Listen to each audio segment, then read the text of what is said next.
What's going on, everybody? Let's do something a little bit different today. Let's have a type of discussion video about a recent shoe that I grabbed. We've done a couple reviews on these, so I'm not doing a full regular review, but let's just kind of sit down and talk about them. Let me give you my honest opinion on the Adidas AE1. So as you guys may know from my recent videos, I did the Stormtrooper and I also did that low top, the Ascent, but these released kind of in late 2023. That's when Anthony Edwards was rocking them during the beginning of the season, but we really started seeing pairs to the public in 2024. Like usual with shoe brands, they give us the high top, the normal pair that the player is wearing, and then in 2024, this year, the first pair, that low top Ascent, we got the low top, and I believe it was, I want to say it was July or June, but we finally got the low top, and those are a beautiful shoe as well. Personally, from the circles that I run around with, the guys I follow on social media and my friends, the AE1 has definitely taken the sneaker culture by storm. People are back to wearing, I know you can wear whatever shoes you want to, but back to wearing basketball shoes as casual shoes, and I am one of them. They've definitely been worn, you know, basketball. Of course, they are basketball shoes, but when you can get away with the versatility of having a casual shoe and an on-court shoe, you just cannot go wrong. Personally, I have owned 3 different pairs of AE1s. I have, obviously, this is the pure ruby colorway. I've also owned the Stormtrooper colorway, which is that black and white, but the only thing I didn't like is they had that lime green on that Adidas sign, but it, you know, it goes with the Minnesota Timberwolves and also the Ascent pair, but unfortunately that pair was way too small. The biggest thing to me, honestly, is that Adidas chose an amazing price point for the shoe. I don't know, it's the construction of the shoe is cheap, so they're able to have better profit margins, but having a $120 retail price for a mid-top, high-top basketball shoe with basketball tech is a great thing in my mind. The low tops come in at $110, so being able to get something that you can wear on the court if you want to rock it in casual for less than 130 bucks when you can do both is definitely a great grab. I think the Adidas design team did a great job giving us something that feels a little bit familiar but also futuristic at the same time. The familiarity of them is definitely in that Yeezy landscape of Adidas from obviously 2015 until now. Especially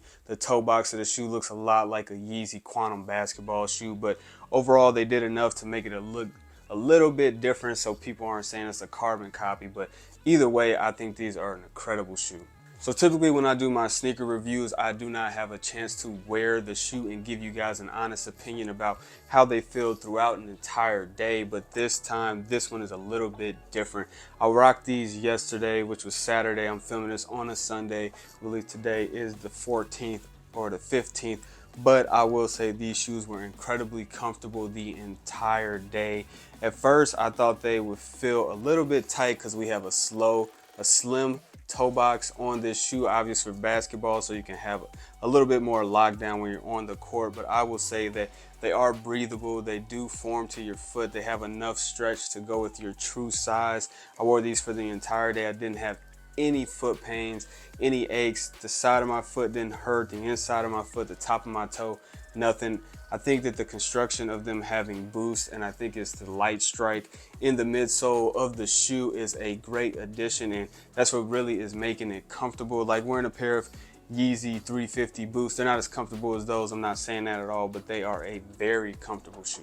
In a former video, I mentioned that they do fit a little bit long as far as the length of the shoe, but like I said, the slim toe box of the shoe kind of gives you that lockdown feeling. So I went ahead and grabbed my true size for this one. I would say they felt great the entire day.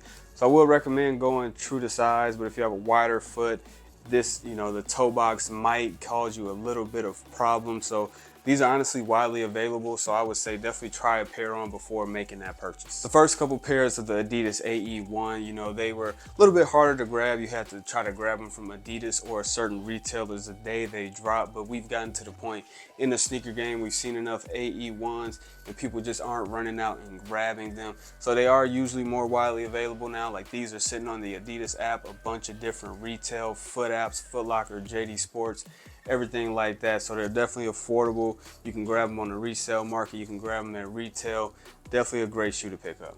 If you guys can't tell by now, I completely love the Adidas AE1. They're versatile, they're affordable, they're widely available, they're very comfortable, they're stylish. It just hits everything you want for a shoe. If this is the type of shoe model that you love, this one it's a little bit bulky looking. It kind of It kind of feels like a Jordan 12 to me, which I love the landscape. Even just, you know, the bottom of the Jordan 12 is usually one solid color and the top kind of differentiates, but it's a great shoe. I cannot recommend this any more highly. I would say Adidas hit this 10 out of 10.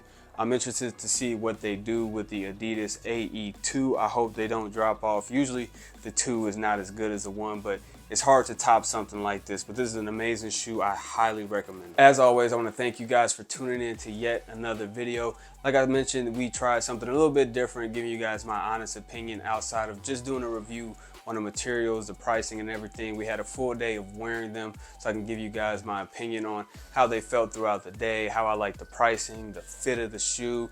But right now we are less than 1.5% of the viewers being subscribed to the channel. I do appreciate all the new viewers and all the love from people that are not subscribed, but if we can hit that subscribe button, help push these videos to the algorithm, I would really appreciate it. And until next time, thank you guys.